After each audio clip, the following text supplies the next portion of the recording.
Hey, I guess we are live, huh? Yeah. Well, welcome, week 41, 2021, January. We got a great lineup of wines right now. So we got some Roussan, we've got some Desate, we've got some Iconoclast Barrel Select, and we've got a great lineup today. We got our wonderful fearless leader, Dr. Richard Becker. We've got Dr. Joseph Becker. We have our winemaker, Jon Leahy, and our tasting room coordinator and public relations, Nichole Bendele, and myself, I am Bobby Totten, and it's a pleasure to be able to enjoy some great wines with y'all this evening. And I hope y'all enjoy them just as much as we do tonight and talking about them as well. So, John, if you want to. Sure. Well, thank you for another great introduction. I think we're going to change things up, and we're going to let Joe introduce us for this week instead of Doc. Well, that's a good idea. You bet. No, gosh. Obviously, we take this time out to, think about it, take the first few minutes, the whole thing to sort of celebrate everybody on the front line of the pandemic, our doctors, our nurses, our ICU workers, our teachers, everybody out there. And, hopefully it may get worse before it gets better, but I think hope is on the way. And I hope that we can all just, take a moment to think about everybody out there. And then I hope we can take the next few minutes to have some relief, some break. And as I always say, wine tastes best when you're with people you enjoy the best. So with that, I'll turn it over to John to get things started. I will toast to that, Joe. Thank you. And I agree with you. Wine does always taste best when you're with company you enjoy. So speaking of company we enjoy, it's now time for me to do a little suck upping to my boss because I've been mean to him. So yeah. I wouldn't have it any other way, John. Well, so we're going to start with the 2018 Reserve Roussan. And there's a nice, interesting story behind here and arguments around the round table about acid additions and stuff. But, either way we cut it, Texas Roussan has such a lovely grape. So, Doc, could you give us a little background on Roussan itself? Roussan is probably originated in the Northern Rhone, where it's still one of the premier grapes. It's named for the roux color, which in French means reddish brown. The color seen on the skin as these white grapes ripen. They really have a reddish hue. And there are only two white grapes grown in the region of Saint-Joseph and Hermitage, which are Roussan and Marsanne. Viognier, of course, is a quarter of a mile away. And it's one of 6 white grapes that's blended with red grapes to add to the flavor. But the thing that I love about it is that I'm certainly biased, but the best Roussan I've ever tasted has come from that part of France, also Châteauneuf-du-Pape, and Texas. And the same is true for Viognier. The best Viogniers I've ever tasted are from Condrieu and from Texas. And so I think these are great finds for our part of the world. And I think the wine in the bottle, John, that you captured is extraordinary. I really am enjoying this. And now, it's a 2018, and just the one thing I kind of want to get out to people is that this is a white wine that needs to age. And it may be counterintuitive to a lot of folks about white wine and their expected life span of the bottle, but like Chardonnay, this can age very, very well. And it's just, to me, it's been in the bottle for a while, and it's just now kind of coming onto its own. So, another 5 to 8 years easy. What's written about it is that it's very good when it's fairly young like this, but then after 15 to 20 years it returns. Oh, yeah. And I've not personally had that experience, but I can see how it could be true, You know, especially if we get the pH right. right. Yes, yes. Well, the pH has been corrected on. So, Nichole, I want your reaction to this wine. What do you think? One of my favorites, and it's got a nice, beautiful, pale yellow color, very shiny, which of course is reminiscent of a young wine. For aromatics, I think the thing that jumps out at me is kind of like a white floral note, like maybe camellias, maybe like tea, like a tea flower. And then as far as like flavor profile, I think one of the biggest, even though it's more the finish, it seems to grab me is the minerality. And I think that's what makes it fun, that combination of kind of a medium to high acidity, and then the minerality feature. I don't know if it's kind of like maybe like a little bit of like a gravel. And then of course it has some citrus flavors. Lime seems to kind of jump out at me. But it's definitely one that I have been enjoying this past summer. It just seems like it has in some cases, acidity can churn you away, but wine needs acidity to make it delicious. And I think this one's just well balanced, but also like on a hot summer day, it's kind of got a nice little pick me up to it. The great balance of it. Mm-hmm. Yeah, I'm enjoying. I am enjoying that too. So, Bobby, what are your impressions on the wine? Yeah, I get definitely the floral notes is amazing. Mm-hmm. So nice, like I don't know, almost a kind of hint of honeysuckle I get, but then on that palate, kind of, it's got that nice bright acidity. Like Nichole is saying, I love like tart things. Right. My mouth is so acute and attuned to that. So it kind of gets me where I really like it, but it also has a nice fruit note. So the kind of some melon in there. You get a little bit of like almost like a honeydew melon kind of contrast. But it's a beautiful wine. I really do enjoy it. Yeah. So this, for those of you joining us just now, I've noticed a lot of people joining the feed.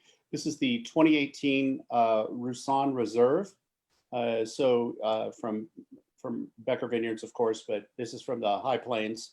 Two of our growers that went into this were Farmhouse and Bingham. So the Roussanne that we produce at the winery, we do add a fair amount of it to some of our other white blends, like some of the fanciful white blends, like the Fleur Sauvage. But the Roussanne itself usually went a little bit into the Viognier program. And then a few years ago, we decided to put out a single designation Roussanne, not single vineyard, but single varietal. Excuse me, my words are not coming very quickly this evening. With this one, this is our second Reserve Roussanne that I really much enjoyed. And we did a little more, I alluded to earlier, acid, the loss of acid during ripening is a real concern. Especially in the heat of Texas. And as Doc likes to point out, he kept saying we needed to adjust the pH a little more, and I kept kicking my heels in, but acquiesced because apparently it's not fun to be fired. So Joe, what are your impressions, sir, of the? No, I just kind of agree with Bobby. It's interesting because it does have a little bit of that honeysuckle on the mid palate and on the nose that we normally think of with its other Rhone cousin Viognier. And it's also got, you and Dad always talk about it. It's got that a little bit of the honeycomb kind of on the back palate too that you get a lot with the Roussanne. And it's interesting how that's aged in this wine in the last 2 years or so. Yeah, I also I have gotten a couple of floral notes that I'm more indicative to a red wine than a white wine, and that's what always throws me on Roussanne is that when you dig down deep into those scents, and it's like there's this wonderful thing, and then all of a sudden this boxwood and violet start coming out behind the honeycomb, and it's like that should be in a red wine, not this beautiful. But but this white wine's got body too. And it is when you really look at it, you start looking into the wine, it's a rather viscous white wine. Mhm. But It is, yes. so Doc, what do you think on the Roussan? You know, this is wonderfully complex, and you know, it's kind of a flowery herbal tea with, you know, white flowers, with beeswax, with lime, with honeysuckle. It's amazing. You know, and I love to see people smell this before they drink it, because it makes all the difference. Oh, it does. Absolutely. I'm sorry. I'm laughing because I was just getting a comment from Gary, who will remain nameless, about being way out in front with my 2021 Christmas decorations. Buddy, I celebrate Christmas for a month and a half because I'm Your convinced. tree it took looks a lot very longer. nice, well decorated. Yeah, but I'm convinced it took longer than 12 days for those three wise guys to get to the manger. So I'm just saying, True. camels are not exactly fast. Sturdy but not fast. So what's the blend in this? So the wine, it's 93% farmhouse and 7% Bingham at 100% Roussan. 100% Roussan. Yeah. So John, do you get a little bit of suitcase in this? I'm sorry, a little bit of what? Suitcase, Randall Graham's suitcase, Viognier, that came from Châteauneuf-du-Pape to Bonnie Doon, and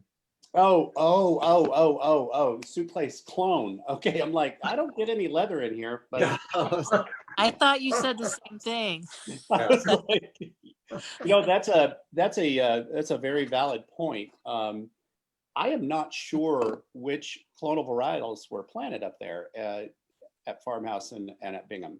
I do know that the Bingham Roussan, because we get a very small amount there, and it's such gorgeous fruit on that particular block. But Nick and Anthony at Farmhouse have done such a tremendous job with this variety. I mean, a lot of the varietals they grow up there.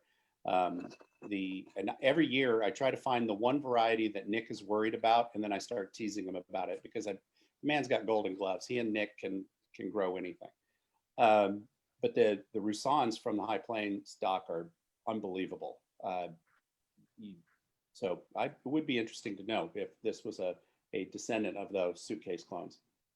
And what made Nick and Anthony decide to plant Roussan there? What inspired them to put in this particular varietal? I'm not sure, other than they wanted to give themselves headaches. John, it's I can tell you what it is. It's Dungeness crab that caused them to do it. Don't you think? Yes. Yes. Very astute, Dr. Becker. Nichole, back to your question. I don't know. We have such a great partnership with them as far as being one of their clients for their grapes. And, we had mentioned a few other things, but they wanted to try a bunch of different, Rhone varietals on their property. And they did. They planted quite a few, not just the white, but the red ones as well. And they very much like to experiment, see what does well. They're very oriented towards making the best Texas wine. That really is their goal, is to grow the best grapes in Texas. And I tell you what, never get in the way of a stubborn Texan. I thought a stubborn Irishman was bad, but That's true. Never tell a Texan they can't do it, because they'll do it. Yeah, that's Exactly. that's true to our state for sure. Prove you wrong. No, this wine, to me, I really love this wine. Don't tell Dr. Becker that, but when we put this blend together, and we were really talking about it and acid adjusting, and he that palate was right. We really did need to, and we did adjust it. I happened to do it in small increments. He wanted me to do this big fell. I did. And we tried along the way, because it's, apparently it's easier to add tartaric acid to the wine instead of taking it out. And I learned that lesson about 22 years ago. Now, we won't talk about the Russian River Pinot Noir and the acid incident of 1999. So, That'll be next broadcast. yes, that'll be in my biography 50 years after my demise. The Leahy Chronicles. Yeah. So did this see any malolactic fermentation at all? Oh, or? yes. Yeah, Yes? it did. Yeah, let me, I have all of my success with remembering what was in the blend to Rachel, our assistant winemaker and enologist. She forwarded the blend comps to me as I was on my way out the door this evening, and she's like, "They're in your inbox." So, and then the admonishment of, you need to look at them so you get it correct. But yeah, it did. The malactic was 100%. So this was also saw a lot of barrel age on here. Both of those varietals do barrel age at our facility, and they are all French oak. Not a lot of neutral, but it's all French oak on the Roussan. And again, we got to be careful, Bobby, when we're talking about that, because if Doc overhears that, Secret safe with me, Exactly. So, Joe, what would you do with this wine as far as where would you like to see it in the lineup of food? Early on in the meal, as a gosh, I think you could do. I think it's a very complex wine. I think you could do any number of things with it. You could drink it on its own before dinner. You could have it with with the right appetizer. You could have it with a kind of a wonderful fish. You could probably make the right type of pork work. I think it's a very versatile wine. I can't say that I would assign it to any particular part of the meal. Okay. So any other impressions on this? Now, guys, remember, we're going to come back to the food pairing portion of it. So what I'm asking is in the order of a nice evening. Jody and I have very much enjoyed this wine with our cocktail hour just by itself. It makes a lovely Texas sunset even that much prettier. So after we're done with this, so I want everybody to start thinking about food for each one of these three wines. Any other questions or impressions on the Roussan from any of the panel?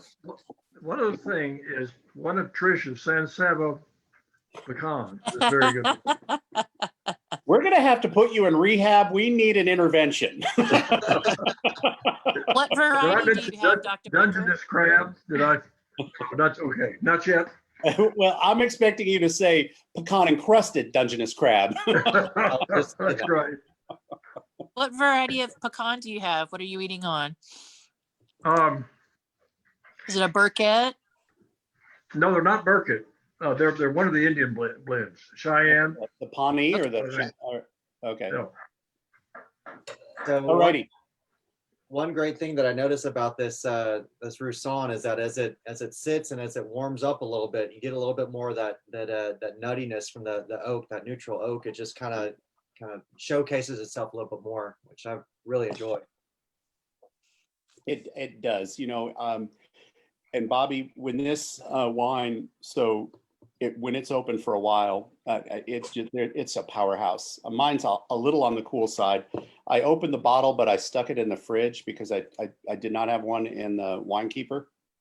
So it got a little too chill, but it's now starting to the aromatics are really starting to come out. I almost used the volatilization word. I don't want to use that. So there's a little bit of discussion here, and I want you all to pipe in. So we were talking about this before we went live. Which of the two red wines to start with? Because they're both, first of all, they're both stellar. But my suggestion was to start with the Icon Barrel Select Cab, and then move on to the Diastate. Or should we start with the Diastate and then go to the Cab? Joe, what do you think? I don't have a preference. Okay. Bobby? I don't know, both the noses are really nice. I like to go to probably the cab next, since it's a little younger. And, Okay. But Doc, do you think we should go ahead and start with the Diastate? Either one, John, really. Okay. Um, Because I'm going to second guess myself, and I think it and Bobby, I don't think you're wrong, but I think we should start with the Diastate. I was sniffing them earlier. I was like, yeah, let's start with the Diastate. That's a more it's an interesting blend. If you find, for those of you who are following along with the tasting, if you find that the Diastate on the palate overpowers the cab when we change to it, just take another swirl of the cab in your mouth, rinse or whatever, and then taste it again. So that helps. But why don't we go ahead and pick up a Diastate and let's get going. So give it a swirl, a sniff, and a taste. And Doc, I'm going to throw the ball in your court, sir.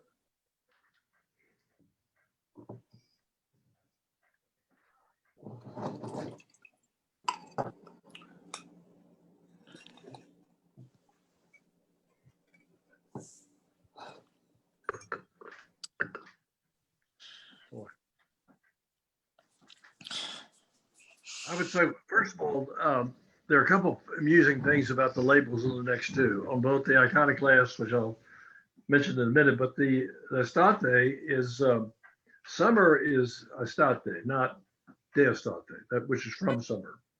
And the only problem with the word Estate is that it's spelled Estate, which in the American wine industry means estate, and they don't read it as summer. And so for it to have estate on it, it has to be basically all from your personal property. And these grapes came from several growers around Texas. So that's why it's Deestate. Apparently we got that through the reviewers at the federal level, which is good. And but the aromatic on this is just wonderful, intense dark fruit. And some of the other characteristics that, leather and forest floor, although this is not a classic Bordeaux blend, but it has a really rich fruit note for me, primarily. Mm-hmm.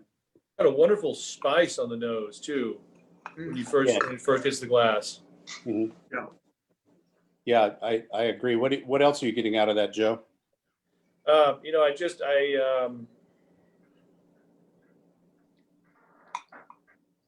think leather's absolutely right. Mm-hmm. I think the tannins are a little quieter. It's very smooth. It's got a very velvety mouthfeel. It's got that nice vanilla note. I think you must get from I assume from the American oak. Yes. It's a very it's an interesting wine. Yeah, I very much enjoy it. I can hardly wait to unveil the actual blend. It's kind of fun. So, Bobby, I'm going to skip over you, buddy, and go straight to Nichole. Now, we'll come back to you. So okay. I don't want to lose Nichole in translation here. So Nichole, have you had a moment to taste through the 16 Diastate? It's got, as far as aromatics, one of the things that jumps out to me is it's got a lot of chocolate notes. Just kind of, first it was just like a little bit, but then I realized it's pretty prevalent. And then I felt like it does have a lot of, it's mostly chocolate, but then it also has like cinnamon, brown sugar, some of your baking spices. And I also love the color. It's one of in this lineup, it's our 2016, a little bit older. It's got beautiful youthful color to it, almost like a shade of burgundy, very dark. Mm-hmm. As far as flavors, I feel like I pick up more of a briarly, kind of spicy black pepper notes on this wine. I think this wine is very complex. It shows a lot of complexity. No, I agree with you. It does show a lot of complexity, and it's beautiful. At 16, it's just starting to come into a nice maturity on there. So, Bobby, what do you think? Yeah, definitely that dark fruit on the nose. Mm-hmm.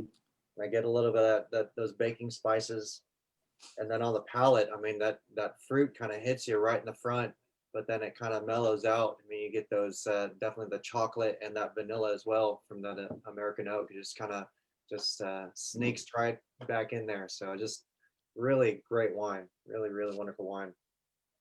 So Doc, back to this, what some of the things that we attribute to the cellar-esque edge of wine, certainly the characteristics of oxidation in the grape and things, but what are some of the things that you find in here that you think are indicative of a good wine? I just tried to breathe it instead of swallowing it, and that didn't work particularly well. I've got a nebulizer we could put the wine in. I think I need it. The reason, what would I say along those lines? I think it's a good question. This is very rich, a lot of interesting concentrated flavors, but primarily focusing on, for me, on fruit, and then chocolate and vanilla in the background, like Bobby and Nichole were saying. Then a wonderful finish. You have to think this wine would be very good with food, and also will live quite a long time. Is my guess. I'm not answering that very well. No, I think you're right. It will live a while, especially properly stored. Joe, any secondary additions to this tasting now that you've had a taste or two? No, and actually, John, I've gotten into the habit of opening or decanting these wines, at least an hour and a half, an hour in advance. I just, I know that the idea behind the Four Seasons, the Quattro Stagioni, is sort of a more or less a exploration of Merlot, or at least that's the way it began. I don't know the blend. I assume that's where a lot of this spice is coming from. But it's originally this idea was essentially 4 different vineyards, four Merlot vineyards. It's evolved a little bit over the years, but it's it's just amazing to me. We grow. I'm probably way off when you tell me that there's not much Merlot in this, but it's a grape we grow well in Texas, and I think it's been unfortunately, I think because of Sideways, it's a grape that's been marginalized a little bit, but it's the movie Sideways, but it's fun. It's always fun to taste these, to come back and taste these older Quattro Stagioni also. Yeah, so you were not wrong. The 2012, when we reintroduced the labels of the La Quattro Stagioni series, they were 4 different Merlot vineyards. Yeah. Several of them have had Merlot significant or so in there, but we do have 4 or 5 Merlot vineyards that we deal with, and 12 was a great year. 17 was another great year to be able to do Sure. things. 16, exceptional year, was not as good as 17, but still an exceptional year. And I think I would put it in a tie, 16 and 12 on vintage. Now, Well, it's interesting because let me just add one thing, because 13 was the year we had the late freeze, and when I feel like we've gone back, this was the year that we had snow and freeze on May 13th in 2013, and which really killed the crop that year. And it feels like when we go back and taste the 16s, which are in a sense the third leaf from 2013, right, it feels like that's been a great recovery year, like a great comeback year. And then we had the Hurricane Harvey 2017 year. right. It feels like that's when those grapes finally got back to the maturity that they'd been at. Yeah, there's nothing easy about grape growing and winemaking in Texas, that's for certain. But you're absolutely right. 16 was the third leaf after the 13 dieback, and it was 15 was the first year after that we were seeing a fuller crop load. Right. In 16 we got a full crop load as well, but we got this intensity of flavor and development, and it just increased in 17. We had these wonderful 15, 16, 17 just on this really nice exponential slope up towards flavor. Right. So the blend on here, so this is all Wilmoth fruit. So this is all Jet's fruit. And I don't know if he's still on Facebook or not, but we can't say too many nice things about him because we have to give him a lot of hell. Well, if he's still on, I have to say he posted some of the most amazing pictures of the snowfall that we just got. Yeah. And I was happy, course, happy knowing that the grapes are all dormant at this point, but he had some beautiful pictures of I don't know how many inches they got out there in Tokyo, but it was impressive. Well, I tell you what, I love geeking out with Jet on the weather, and the way he tracks it year to year, crop to crop. That man has got just encyclopedias of information about growing and farming in that corner of the world, and it really is fascinating to listen to him. If you can, The person that he just gives you. Sorry, John, let me interrupt one thing. I don't know if my Aunt Carolyn is watching, but Aunt Carolyn, Jet told me at our growers dinner a year ago, we were at the Texas Wine and Grape Growers Association. He said, "Whale, is your aunt here? She's my favorite person to talk to about weather. She and I can just talk about weather all night, all day." Yeah, absolutely. So Jet just piped in. He said he got 7 inches of snow. 7 inches. I was guessing about 6 7 inches. Or so. inches? Wow. Oh Yeah, my 7 God. 7 inches of snow. Jet, He I had hope enough he to make a makes- lot of snowmen. I was going to say he should make some snowmen. But don't we have a vision of Jet in his sleigh, his pictures going through that vineyard, the snow at about 60 miles an hour? Okay, if you mean by sleigh, if you mean motorcycle, then yes. I believe the phrase is, "There arose such a clatter." Yeah, Good one, Joe. That is good. exactly. So the blend of the 2016 D'Estate is 38% Zinfandel, 33% Yeah. Dolcetto, 15% Merlot, and 14% Cabernet Sauvignon. All of those from Jet's vineyard. And that's my other favorite red Texas grape is Zinfandel. Man, So, and the 2016 Dolcetto took a long time to age. We did not release the 16 Dolcetto on its own, but we used it the next year when it came into its own. It took 2 full years really to come into its own. But this, the Dolcetto gives us that fruit. The Zinfandel gives John, us pepper. I want you to make some 100% Zin from Jet's vineyard. Okay, as soon as he grows good enough Zin, we'll do it. Good thing, Jet, good this thing is he's not true. 300 miles he away. just turned us off. He just turned us off, John. Thanks. He's on his way down right now in his pickup. He grows fantastic Zin. So, the problem is, Doc, we start using that Zin and it's got such beautiful fruit and layers of spice that it goes well as a small amount of blend in a few things. And then I get happy and crazy with my blending and suddenly we're out of Zinfandel. So, but we did make a very nice Zinfandel several years ago. We will get back to that. Absolutely. Yes, that's the point. Yeah. Yeah, absolutely. So anybody else want to pipe in about this? Did I catch everybody on your impressions on the wine? I'm just John, you curious, described- just to interrupt for a second. This is a wonderful wine to, I think, experiment with wine glass. I'm just curious what everybody's drinking their D'Estate in. Oh, good point. Bobby, what are you drinking it out of?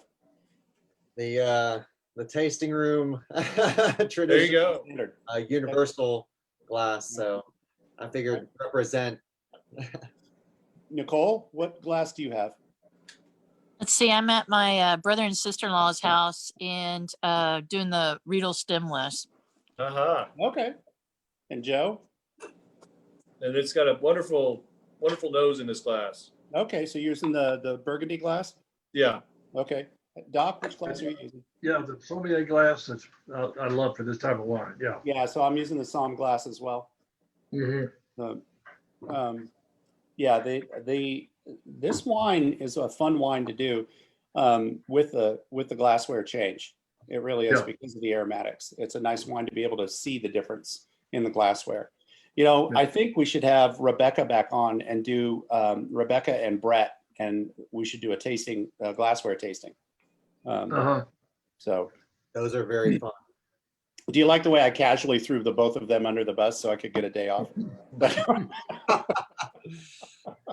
We'll be hearing about tomorrow. Yeah, right. Well, of course. Absolutely. I'm going to lock my office door.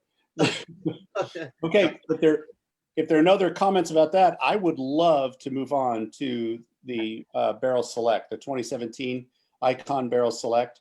So this is a fun wine because in the Iconoclast series, this literally is a Barrel Select Texas Cabernet that you can find in the general marketplace. So this was our entry into making a more readily accessible Texas Cabernet to everyone. So you should be able to find it in your favorite wine shop. Can I, yeah. Dan, I always, the label, the barrel, the Iconoclast Barrel Select has the traditional Iconoclast label on it. And obviously it's a self-portrait of the artist by Tony Bell. But when I've been lucky to taste some of the wonderful older wines with you, I feel like this label has a lot of interesting inspirations. Maybe old Dominus, or could you say a few words about that?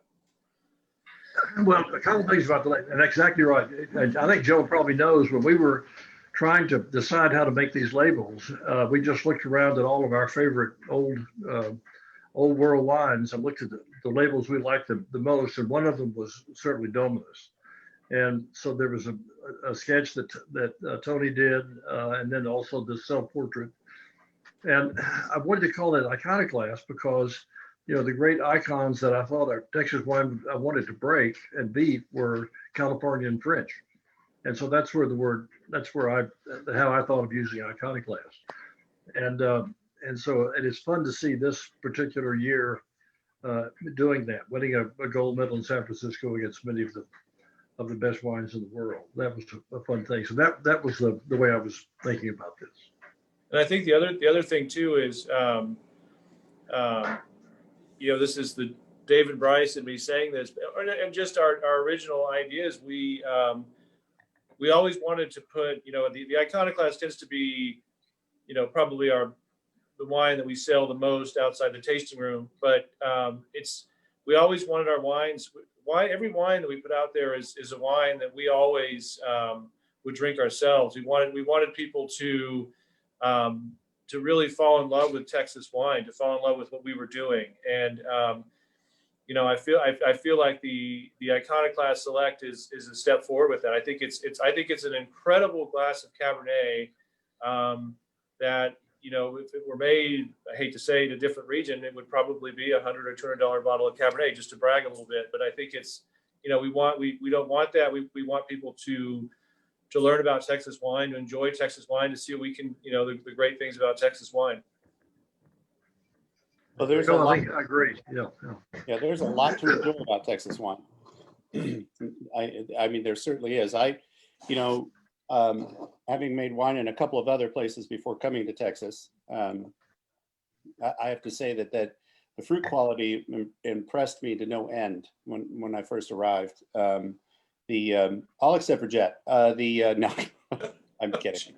Yeah. Can you also say that coming to Texas and meeting the growers, you felt like you were on about 12 to 15 different job interviews? Oh, I was. There's no doubt about it. No, there was no. Oh, and Jet was the. And meaning that in a positive manner. They were they're passionate and serious about growing their grapes and wanted to make sure their baby, so to speak, wasn't being mistreated. Sure. Well said, Nichole. You're absolutely right. And but Jet Wilmoth was the one that gave me the hardest time with the least amount of effort. I mean, that man has butter smooth speech when he wants it. And he tries to suck you in with that country colloquial, okay, well, here, yeah, I mean, he does. It's on purpose. It's not, it's a trap. So he likes toying with people. So were you trying to convince one of my friends? Sorry, go ahead, Nichole. I'm sorry. It's okay. He once convinced one of my friends that he really made Bananas Foster, and he was going on for a good 15 or 20 minutes. And then when she said, okay, tell me the order you do it in, and then she realized he had roped her in. Oh, yeah. It was at one of the growers' dinners. Oh, of course. Oh, So ask Jed about his Bananas Foster. So John, it clearly was you who mailed the Wilmoths the Canada cab to send a message. Is that the idea? Now, shh. I'm already in enough trouble. I take the fifth on that one. Oh goodness. Yeah. So this this hole that I'm digging for myself is getting deeper and deeper. Could you throw me another bottle? Oh, so I love this barrel select. I really do. Joe, I'm gonna hop on your bandwagon with that one. It's a nice wine. Yes, I do think that the Reserve Wilmouth and the Reserve Canada are a step above on Cabernets. There's no doubt about that. But it breaks my heart when I look at the retail price of this, and it's just like, oh, okay. But it is an affordable bottle of wine, and I think it is a great introduction. It's a good ambassador to Texas and Texas overall. And if you do enjoy our wines too, there are other wines in Texas you will enjoy. There's no doubt about it. We've got premier growers. We have got such a small amount. I mean, we've got 10 to 12,000 acres of grapes in the state. And I honestly, when you look at any wine industry, that's such a very small amount that we have a lot of expressions, different expressions of those fruits. And as a consumer, it's got to be one of the best things in the world, the best value in the world to have Texas wine. It really is an incredible journey. When you start diving down there, I go to our neighbors every once in a while, and I love the fact until this year, nobody knew who I was, and I could just walk in and taste wine. And now you want my mug everywhere. I thought, well, we might as well just put it in the post office. But this is a great wine. So along with our others, the Jet, we all owe you a big thank you for all your hard work. But more, we owe Gay a bigger thank you for putting up with Jet. So now's the fun time, guys. We've come to that time of the day where we need to talk food, because it's the time of day where I'm starting to get hungry. So, Bobby, what I would love for you, if you can, give us 3 different pairings. One for the Roussan, one for the D'Estate, and one for the Barrel Select. Oh man, I know, on the hot seat, buddy. on the hot seat. Well, with the Roussan, I was thinking something Greek, like a Greek like lamb, kind of almost like a kebabs, or something like the lamb and grilled vegetables. I think that would just be amazing. Like grilled tomatoes and Sure. with the lamb. With the D'Estate, it's got so much depth to it. Geez. Do you want me to come back to you? Do you want to think about it? I would think so, yeah. That one's just it's not quite there. Okay. He needs to be alone with his wine. Wine for a while, but this is mine. So, Nichole, do you have multiple dishes that you could pair? Let's see, for the Roussan, I guess one of the things that like first comes to mind is like taking some shrimp, sauteing it, and then I'm a huge fan of zucchini, and then just kind of dicing up the zucchini in with that. And of course, that acidity will cut through the butter in the saute. I think with the D'Estate, there's a recipe I came across using that kind of gnocchi pasta and having like a little bit of lamb and Calabrian slightly spicy tomato sauce, but it's not an acidic spice. Yeah. I know tomatoes can really tear up a wine, but sometimes you can have some pairings if it's like a dried tomato, or even if it had a little bit of sugar, which sometimes I think some Italians are going to say that's a sin. And then for the I think with the Iconoclast Barrel Select, I think like a hearty stew, and it might be because of the cold weather, Right. but I think that would be a great pairing with that wine. Well, you mentioned the tomatoes, and I think one of the easiest things you can do to help pair tomato with a wide variety of wines, like start with some tomato paste if you're making a sauce or a main dish. Bloom Okay. the paste, basically brown the paste a little olive oil. That's called blooming. Okay. Okay. And thank you, Michael, our chef, for pointing that out to me. I always just said brownie. He goes, well, it's called blooming. But if you bloom that, it actually helps evolve that flavor into something that is a brilliant deal. Okay. And it does do well with the wine after that. It kind of takes away those hard edges on the tomato and brings forward. Okay. So, Thank. oh, go ahead. I'm sorry. Anything else? Oh no, I'm sorry. Oh, I just so thank you for that information. yeah. Joe, what do you think, sir? I have a couple thoughts because I when Nichole mentioned shrimp, it made me think about seafood, and I think with the Roussan, my wife and I made some seared sea scallops about 5 or 6 days ago that I think would have paired really well with the Roussan. The other interesting taste that we had recently, and just to give a shout out, is Johnny Hernandez of La Gloria and restaurant fame in San Antonio. My wife, I found out this year that you could buy. He was selling tamales, so we bought a pack of 12 tamales, pork tamales, because everything else was sold out, of course. And we made some of Tom Perini's chuck wagon stew, just being the San Antonio guy that I am, with some chili, with some chili and tamales that I think would have gone, really well with the destate. Yeah. Yeah. And then I think, I think you could do a couple things with the Iconoclast Barrel Select. I think one thing you could do is, our HEB has a deal on New York strip steak right now. I think would go really well with it, or even a tenderloin. I think it's a great pairing wine. It's a great wine of if you love barbecue, if you love red meat, or if you're just trying out food and wine pairings. I think it's an interesting wine to try. That would be lovely. I think the only thing I would add to that, Joe, is a side of Lipitor. So,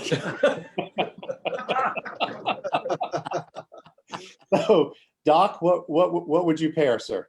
Apparently, Dungeness crab is a crab. I was waiting for it. Dungeness crab with the Roussan. Yes. Let's see, bolognese with the Dante. Yeah. And then I think beef bourguignon with the Cabernet. Oh, that would be really great. I'm One gonna that's been cooked for 3 days or 4 days. right. Yeah. Slow cook. So Bobby, Yeah. did you come up with something? Somebody's making fun of you online, Bobby, by saying my precious for your Yeah. So Gollum, what would you pair? Yeah, no, I totally go with the chili on the destate. Yep. Nice kind of a hearty chili. And then I don't know, I have a beef stroganoff in my There you mind. go. Yeah. That'd be great. On cab, so that's Well, kind of where I settle on. There are two things that I want to try with the Roussan, because I love the Roussan, and all of those dishes sound beautiful.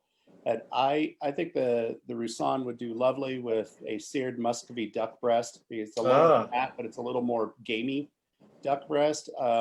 But also, I really truly believe that a fried plantain served with a little bit of avocado and papaya salsa on a bed of either couscous or a bed of a grain bed, basically, with some greens, I think would do very, very well with that. With the D'Estate and the Barrel Select, I can't argue with any of those beef recommendations. I think the D'Estate, though, for me, I would love a hearty redfish. That I think would go really well. So that or a monkfish. So any other? Everybody's loving your Dungeness crab, by the way.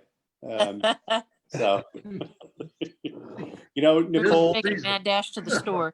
yeah, with your tomato, I might add for red wine specifically, whatever red wine you want to serve with whatever tomato-based dish, throw in some Clamato olives in there. Oh, okay. Salt, use the Clamato olive because the meatiness of the Clamato, yes, it's been brined, so there's a little salt in there, but it does very well with red and both.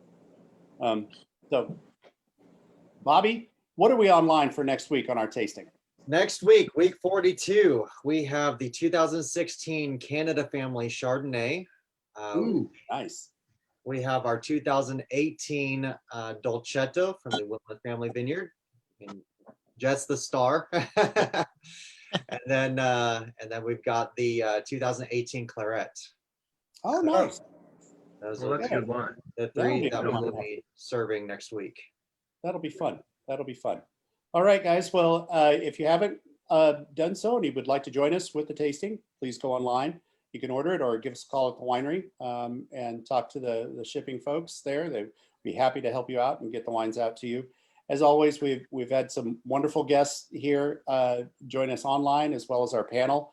Again, Bobby and Nichole, thank you for taking the time at the end of your workday to join us. Doc, Joe, you know, we always talk about thanking the frontline workers and everything. We also have to thank the doctors that take care of us and make us healthy. So we all need to thank all the doctors, including the doctors Becker, and especially Emily, Dr. Emily Becker, because she keeps everybody in line. So anyway, I would like to add to everybody else's thanks and everything. I would like to add a thank you to everyone out there. Wonderful new year. Be safe, be healthy. We will see you all next week. Cheers. Bobby, Nichole, Joe, Cheers. thanks. Cheers. Cheers.